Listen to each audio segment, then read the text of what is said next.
Moins de risque, le 6.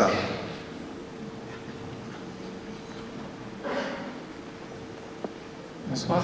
Bonsoir. Bonsoir messieurs, donc, je voulais savoir si vous aviez trouvé des traitements contre la névralgie cervico-brachiale. Alors on va définir la névralgie cervico-brachiale qui est en fait une douleur qui part en gros du cou et qui descend dans l'épaule, le bras, en ayant le trajet généralement d'un nerf, une racine nerveuse. La cause la plus fréquente, c'est quand même la hernie discale cervicale. Donc, une hernie discale au niveau des vertèbres C5, C6 va donner une névralgie qui suit le trajet de la racine C5. Et donc, la première chose à faire, c'est quand même d'éliminer la possibilité d'une hernie discale cervicale par un scanner ou une IRM. Et une fois que vous avez fait le diagnostic?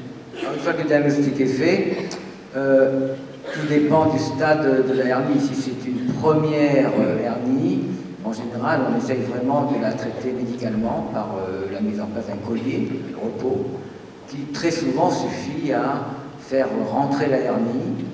Et si on ne sollicite pas régulièrement la colonne cervicale, ça peut aboutir à une guérison. Alors, il y a aussi dans les hernies discales, qu'elles soient cervicales ou plus basses, la possibilité de faire ce qu'on appelle des infiltrations de cortisone directement au contact du nerf douloureux, enfin c'est un peu compliqué mais dans plusieurs zones.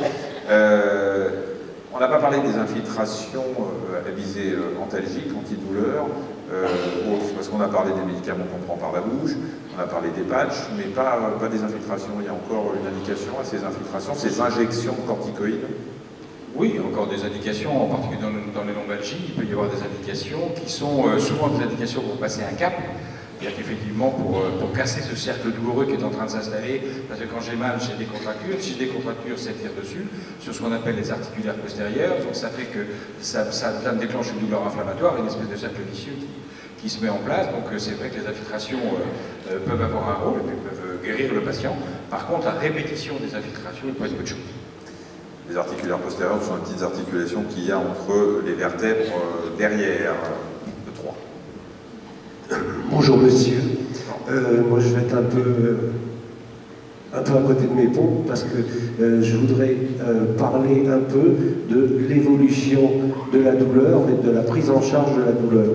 Parce qu'à l'heure actuelle, il y a quand même un certain nombre d'idées gouvernementales, sécurité sociale ou mutuelles qui vont vers une recherche de la prise en charge d'un certain nombre d'actes, mais pas d'autres. Est-ce que la douleur, on va continuer à bien la développer, à bien la prendre en charge? Est-ce que vous êtes inquiet sur la prise en charge de la douleur à titre de remboursement cette fois-ci, des actes ou pas? Alors, forcément un petit peu inquiet, mais il y a eu, alors pour ce qui est des centres de la douleur, il y a un dispositif un peu complexe qui s'appelle les BIGAC, qui est une enveloppe complémentaire qui nous permet actuellement de développer dans nos centres, à l'hôpital comme chez nous, des techniques qui ne sont pas remboursées. Par exemple, la sophrologie n'est pas remboursée par la sécurité sociale, des techniques comme la fasciathérapie, qui sont des techniques très intéressantes dans une forme de douleur, ne sont pas remboursées par la sécurité sociale.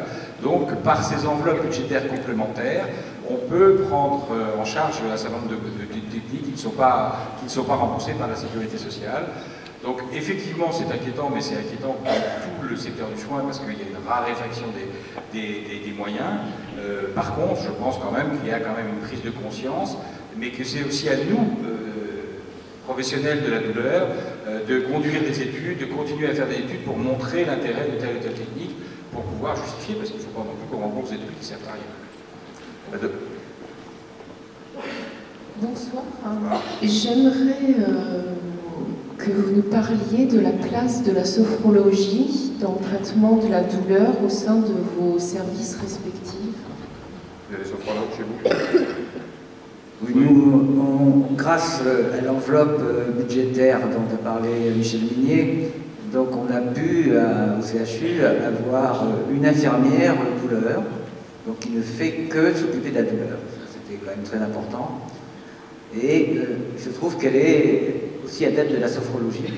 Donc elle a développé chez nous ces techniques et avec une consultation de sophrologie qui est régulière. Je pense que... Nous aussi, on est sophrologue. Et pour la place en général, c'est ce qu'on disait tout à l'heure, c'est une place intéressante. C'est-à-dire que c'est quelque chose qui va nous aider, mais ça ne peut pas, pour moi, ça ne peut pas être le seul traitement. Ça doit s'inscrire dans quelque chose qui est un projet de soins qu'on doit développer avec le patient. Le patient douloureux chronique, on doit développer avec lui un projet de soins, c'est-à-dire une espèce de contrat, entre guillemets, bon, pas trop le terme là-dessus, mais qui nous permet de dire vers quels axes on va aller. Donc oui, c'est une technique qui est intéressante. La 4. Bonsoir. Ah. Je suis fibromyalgique et j'ai été détectée en 98. Et à cette époque-là, c'était pas très reconnu. J'ai eu la chance d'avoir un médecin traitant qui était le bon médecin de famille. Et c'est lui qui m'a détectée, alors que tous ceux que je rencontrais à l'époque étaient diagnostiqués par des rhumatologues. Et donc, au départ, on m'a vendu ça, enfin, on m'avait décrit ça comme une maladie musculaire. Donc, avec tous les problèmes, j'ai été pendant 8 ans sous morphine. Ça s'est amélioré avec des passages au centre antidouleur. Et depuis quelques années, sont survenus les types de douleurs, brûlures, douleurs dentaires, douleurs de la face et tout ça. Et là, j'ai appris que c'était aussi neurologique, quoi. Donc, je voulais saluer quand même le travail des médecins et des soignants, parce que quand on est dans un centre antidouleur, on arrive mais vraiment à plat, et là, on nous écoute, on nous prend en charge tant par le médicament que, comme vous disiez, par le psychologue, les kinés, tout. Et j'ai pris donc de la morphine pendant 8 ans, et grâce à tous ces accompagnants, j'ai réussi à supprimer la morphine et la remplacer par 3 séances de kiné par semaine. Ah oui, il y a moins d'effets secondaires. Ce qui ne m'empêche pas d'aller régulièrement au centre antidouleur, j'en suis sortie mercredi. Mais merci à tous les soignants. Merci pour votre témoignage, et c'est surtout, ça donne de l'espoir à tous ceux qui sont touchés par des affections comme la fibromyalgie qui sont très douloureuses. Merci madame. Le 5. Bonsoir, je vais vous reparler de l'algoneurodystrophie. J'ai subi une opération de l'épaule droite, un bec de perroquet, et étant atteinte d'une RCH, excusez-moi, Rectocolite hémorragique. j'ai du mal à me soigner par médicaments. Parce que ça a des effets digestifs. Voilà. Et je voulais savoir si vous aviez d'autres choses à conseiller dans un premier temps, et si vous pensiez que tout ça a un lien éventuel avec le stress. Alors, juste une précision, le bec de perroquet, ce sont des poussées osseuses qui sont liées à l'arthrose, qui peuvent toucher différentes parties du corps, dont les vertèbres, c'est les plus fréquentes. Ça a une forme de bec de perroquet comme ça sur les côtés, c'est pour ça que ça a pris ce nom. Vous aviez donc un bec de perroquet sur l'épaule qui a été opéré. La rectocolite hémorragique fait partie des liquides, des maladies inflammatoires chroniques intestinales, avec des symptômes qui sont très handicapants, avec des épisodes de diarrhée importants, puis des douleurs et puis des segments, comme son nom l'indique. Et effectivement, traiter des gens qui sont victimes d'infections intestinales avec des médicaments qui ont des effets secondaires sur l'intestin, c'est compliqué. Oui, c'est compliqué. C'est des situations où les techniques de stimulation qui s'avèrent efficaces dans les algodystrophies sont à envisager au premier plan. Donc c'est vrai que c'est une technique qui est plus invasive, puisque en l'occurrence, c'est des techniques de stimulation de la moelle épinière qui peuvent couvrir au niveau cervical la région. Mais ça, c'est une indication. Cette dame qui, manifestement, ne peut pas prendre d'anti-inflammatoire. Une très bonne indication. Donc ça veut dire qu'il y a quelque chose à faire pour elle, et il faut qu'elle aille dans un centre antidouleur. Certainement. Et la deuxième question, c'était est-ce que ça a rapport avec le stress? La réponse est oui, clairement. Toutes ces douleurs d'algodystrophie sont très influencées par le stress. par l'état de stress soit antérieur, soit postérieur à la cause, pour une raison toute simple, c'est qu'elles ont une participation avec un drôle de système qui s'appelle le système sympathique, qui est un système qui régule un peu la taille de nos vaisseaux dans le corps, mais aussi nos émotions. Et donc oui, c'est clair que tous les patients qui ont une algodystrophie ont un système de stress qui est un peu plus stimulé que les autres. Et c'est pas une raison pour leur dire qu'il n'y a rien à faire. Donc en tout cas, il faut aller dans un centre antidouleur pour voir ça. Un centre antidouleur ou un service de neurochirurgie directement, parce que finalement, comme il faut, comme vous dites, le traitement... Sur Nantes, on a la chance que les deux, dans toutes les structures de Nantais, soient couplés. Donc si elle vient voir le neurochirurgien, on la renverra aussi sur l'algologue, ou vice-versa. Elle aura rendez-vous en septembre 2013. Non, pour la neurochirurgie, c'est beaucoup plus rapide. D'accord. Vous y allez de ma part, madame. Mademoiselle. Avec le micro, ceci vous le posez sur le... On n'entend pas.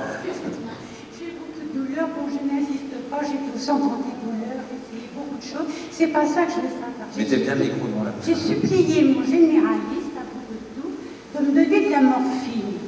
Je suis retournée plusieurs fois, il augmente les doses. C'est pas si dangereux que ça. C'est vrai que j'ai des effets secondaires, j'ai la bouche qui se paralyse, j'ai des choses comme ça. Mais à côté vous voyez des éléphants roses dedans. Oui, mais à côté de la douleur, je m'en fiche. Je prends Mais c'est vrai. Alors, est-ce que je peux en prendre Je ne sais pas si vous pouvez en prendre, mais c'est vrai que la question de la morphine est importante parce que pendant des années, les médecins n'osaient pas en donner parce qu'on avait peur des effets secondaires, de la peur de la toxicomanie des patients, de tout un tas de choses. Et finalement, aujourd'hui, on a dédiabolisé la morphine et on peut donner... Et madame, vous êtes devenue toxico ou quoi? Vous prenez pas de cocaïne? Combien vous pouvez en prendre comme ça? Vous la sniffez ou vous la prenez comment? Ah mais en tout cas, vous avez l'air parfaitement soulagé, hein, là. On est... Alors, cette morphine. D'abord, la morphine est adaptée dans certaines formes de douleur, pas dans toutes. Hein. C'est pas le médicament, c'est pas non plus le seul médicament ou le médicament unique. Par contre, elle est toujours adaptée dans les douleurs, quand on se brûle, quand on a un post-opératoire, pour les douleurs fortes. Dans certaines formes de douleurs neuropathiques, elle peut l'être. Elle a effectivement des effets secondaires, la constipation, souvent des sueurs, etc. Quant à la dose, elle est éminemment variable parce qu'on détruit plus ou moins la morphine dans notre corps. Donc là, j'aurais tendance à dire comme Coluche, il n'y a pas de grand, il n'y a pas de petit, la bonne longueur, c'est quand les pieds touchent par terre. Donc il n'y a pas de dose de morphine, la bonne dose, c'est celle qui va vous calmer avec le moins d'effets secondaires. Par contre, si vous êtes régulièrement obligé d'augmenter vos doses, ça c'est pas bon.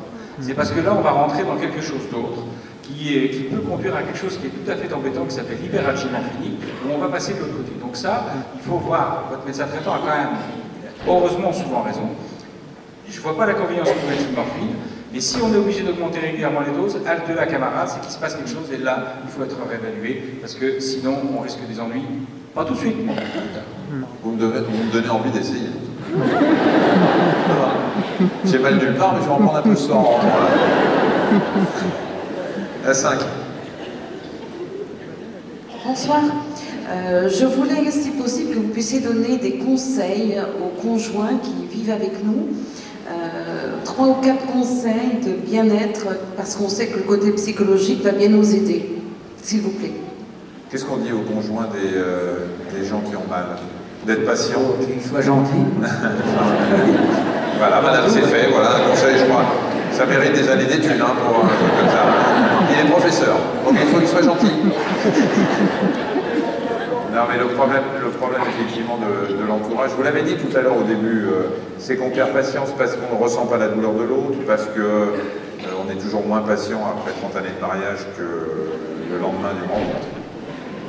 C'est marrant, je suis sûr que le lendemain d'une rencontre, quand sa fiancée a mal, quand on vient de la rencontrer, on est hyper attentif, et au bout de 30 ans, c'est va voir le médecin, quoi. Oui, c'est comme ça.